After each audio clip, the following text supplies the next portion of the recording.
के तमाम ज़ख्मी हैं और इस वक्त एक निजी अस्पताल में ज़ेर इलाज हैं। ये फैक्ट्री काफ़ी अंदर है। मैं नेशनल हाईवे से बताया तो ये जा रहा है कि स्टील टाउन, लेकिन ये एक लिंक रोड निकलता है नेशनल हाईवे से अंदर 2 किलोमीटर अंदर है। लोगों को पता भी नहीं है, लेकिन हम बहरहाल यहाँ फैक्ट्री तक पहुँच गए हैं। हमराज़ मेरा ख़्याल है वाहिद मीडिया चैनल होगा हमराज़ जो इस फैक्ट्री तक पहुँचा है। यहाँ हमने आके बात की है कुछ गार्ड से, सिक्योरिटी के अमले से। कोई कह रहे हैं कि यहाँ पे कोई ओनर है ही नहीं, ना कोई मैनेजर है, ना कोई यहाँ पे बात करने के लिए तैयार है।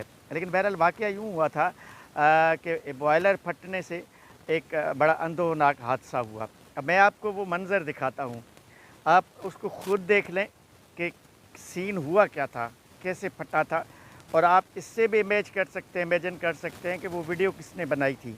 यानी वो पूरी वीडियो बनी हुई है, पूरे वाक़े को रिकॉर्ड किया किसी ने बाकायदा अपने मोबाइल के ज़रिए, मोबाइल फ़ोन के ज़रिए, और उसमें वो जो वर्कर हैं, जो मज़दूर हैं, वो तड़पते हुए, जलते हुए नज़र आ रहे हैं।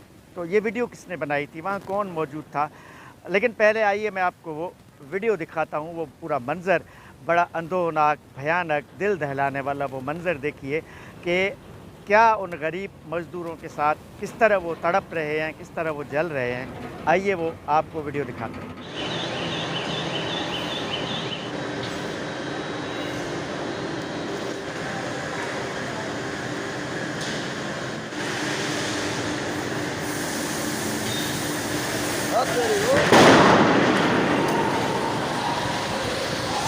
बंदे बचा लो।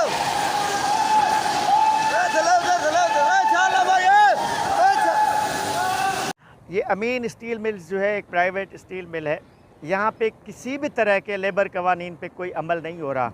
न यहाँ कोई एम्बुलेंस है, न कोई यहाँ पे क्लिनिक है, न जो लोग उस वक्त काम कर रहे थे, इनको पूरे हेलमेट दिए जाते हैं। पूरी एक लोहा आपको जब पिघल रहा होता है तो वो पानी की तरह होता है, और बॉयलर जब फटता है तो अंदोनाक हादसा होता है।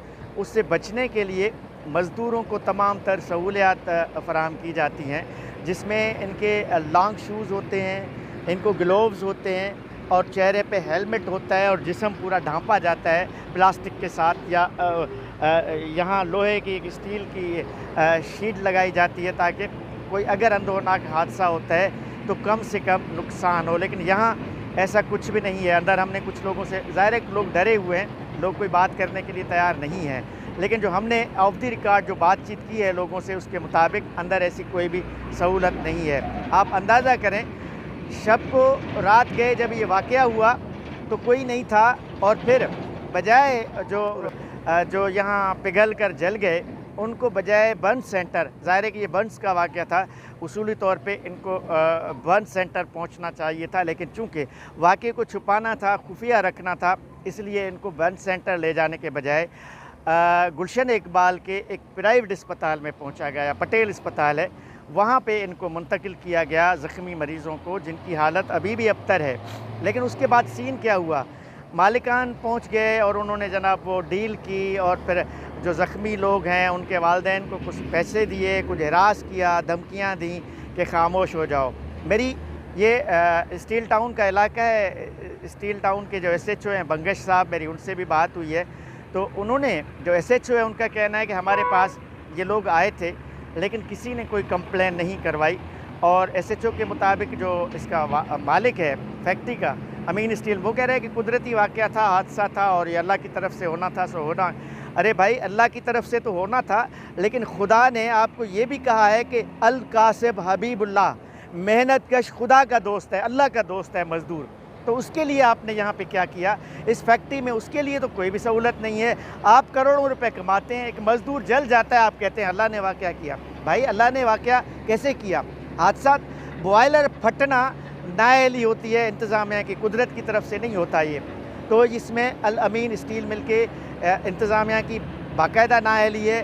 लेकिन हैरतनाक बात है, कोई केस नहीं हुआ रजिस्टर, पुलिस ने कोई वाक़या दर्ज नहीं किया, न किसी फ़र्द ने, न मुझसे कुछ NGOज़ के दोस्तों ने ज़रूर रब्ता किया है, ह्यूमन राइट्स के ऑर्गेनाइजेशन के। ये जो तफसीलात हैं, हम ज़ाहिर है कि शहर से यहाँ पे वाक़यात को देखने के लिए आए, तो हमने उन वाक़यात को रिपोर्ट किया, कुछ फुटेज बनाई, यकीनन वो हम उनको प्रोवाइड करेंगे इंसानी हकूक़ की तंजीमों को, अगर वो गरीब मज़दूरों के लिए यहाँ पे कुछ कर सकते हैं। एक तरफ वो जल गए, एक तरफ उनको खामोश किया गया और तीसरी तरफ उनको एक प्राइवेट अस्पताल में यरगमाल बनाया गया है। वहाँ ना किसी को मुलाकात की इजाज़त है। हमने कोशिश की कि ज़ख्मियों से मुलाकात की जाए, लेकिन वहाँ किसी को भी इजाज़त नहीं है। बिल्कुल हिरास किया हुआ है, यरगमाल किया हुआ है, वहाँ बंद किया हुआ है एक प्राइवेट वार्ड में लोगों को, और किसी से मिलने भी नहीं दिया जा रहा। यहाँ आप देख रहे हैं धुआं उड़ रहा है, मट्टी उड़ रही है, ये हाइड्रेंट है, हज़ारों टैंकर्स। बहरहाल हम यहाँ पे पहुँचे हैं, ये शहर से बहुत अंदर का इलाका है जहाँ पे ये स्टील मिल है। मज़दूरों को तहफ़्फ़ुज़ देना, उनको शूज़ देना, उनको ग्लोव्स देना, एम्बुलेंस रखना, उनको इलाज कराना है तो आपकी ज़िम्मेदारी है ना। और उनको भी छुपाया गया है, एक प्राइवेट अस्पताल में बंद किया गया जहाँ किसी से मिलने मुलाकात करने की भी इजाज़त नहीं है। और हैरतनाक बात है कि 3 दिन गुजरने के बावजूद कोई लेबर इंस्पेक्टर यहाँ पे नहीं पहुँचा। बुनियादी ज़िम्मेदारी सईद गनी के मुल्क में लेबर डिपार्टमेंट की है, जो यहाँ इतना बड़ा वाक़या होने के बाद भी लेबर डिपार्टमेंट आज तक नहीं पहुँचा है। लेकिन हमने अपनी इन्वेस्टिगेशन को जारी रखा है, हम यहाँ पे पहुँचे हैं और इंशाल्लाह मालिकान तक भी पहुँचेंगे और जो मुतासरीन है उन तक भी पहुँचेंगे। हम जगाएँगे शहर की जो लेबर तंजीमें हैं, जो लेबर लॉज, लेबर हुकूक़ के लिए बात करने वाले लोग हैं, NGOs हैं, ह्यूमन राइट्स की तंजीमें, उन सब तक ये बात पहुँचाएँगे ताकि कम अज़ कम इस फैक्ट्री को रोका जाए और इस फैक्ट्री में होने वाले इस तरह के दीगर वाक़यात को रोका जाए।